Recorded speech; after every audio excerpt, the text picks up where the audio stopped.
আমি দাবি করেছি সরকারের কাছে যে হাওরকে নিয়ে একটা মন্ত্রণালয় করা হোক। হাওরের ৩৫টা উপজেলা নিয়ে একটা মন্ত্রণালয় করা হোক। এই মন্ত্রণালয় করলে পরে হাওরের যত সমস্যা, এটা ব্যতিক্রম ধর্মী সমস্যা অন্যান্য অঞ্চলের চেয়ে। যেমন পাহাড়ের সমস্যাটা অন্যান্য অঞ্চলের চেয়ে বাংলাদেশের ব্যতিক্রম ধর্মী সমস্যা, হাওরের সমস্যা ব্যতিক্রম ধর্মী সমস্যা। কাজে এটা আমি হাওয়ার মন্ত্রণালয় হিসাবে একটা মন্ত্রণালয় প্রতিষ্ঠার দাবি করেছি। আমি আশা করি সরকার এই ব্যাপারটা বিবেচনা করবেন। ১। ২ নম্বর, আমার চিন্তায় যেটা আছে, হাওয়ার নিয়ে কোনো চিন্তার কারণ নাই। যদি যে ধানটা ফলে ১২০ দিনে বা ২২ দিনে, এই ধানটা যদি ১০০ দিনে ফলানো যেত, অর্থাৎ চৈত্র মাসের মধ্যে যদি ধানটা কৃষকের ঘরে উঠে যেত, তাইলে কোথায় বন্যা হইল, কোথায় আগাম্মা হইল, কোথায় বৃষ্টি হইল, এটা নিয়ে কোনো ভাববার কথা ছিল না। অর্থাৎ ৩০ চৈত্রের মধ্যে সব শেষ।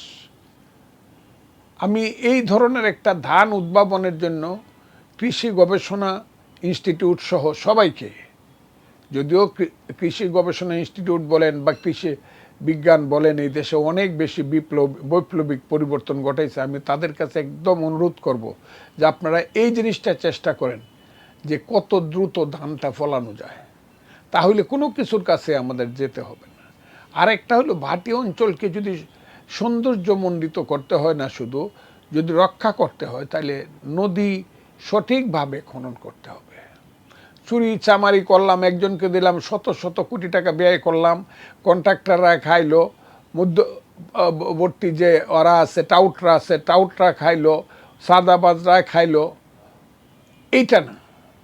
সঠিকভাবে গারু পাহাড় থেকে ভৈরব পর্যন্ত, পূর্ব দিক দিয়ে ওইদিকে আবার আছে বরাক নদীর থেকে ধরে খুলনা কুশিয়ারা, এদিক দিয়ে আছে ধনু থেকে ধরে তার উজানে আছে ধরমপাশার যে গোড়াউত্রা, ধনু, নয়নবালি, মেঘনা।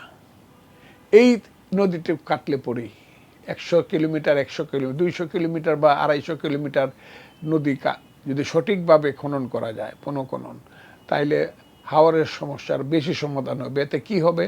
হাওরের ধান কোনোদিন নষ্ট হবে না, সেখানে কোনোদিন প্রাকৃতিক বিপর্যয় হবে না, এবং মাছ যা হবে সেটা সারা দেশের সমস্ত চাহিদা মিটাতে পারবে। আমি বলছি না, অধিকাংশ চাহিদা মিটাতে পারবে হাওরের মাছ।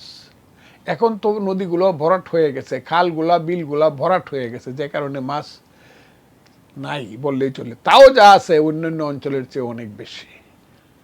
কাজেই ২ হইল, ১ হইল মন্ত্রণালয় সৃষ্টি করিয়া দ্রুত ধান ফলানোর ব্যবস্থা করা, ধানটাকে ফলানোর ব্যবস্থা করা, ২০ দিন কম করা ডিউরেশন। ৩ হইল নদী খনন করা।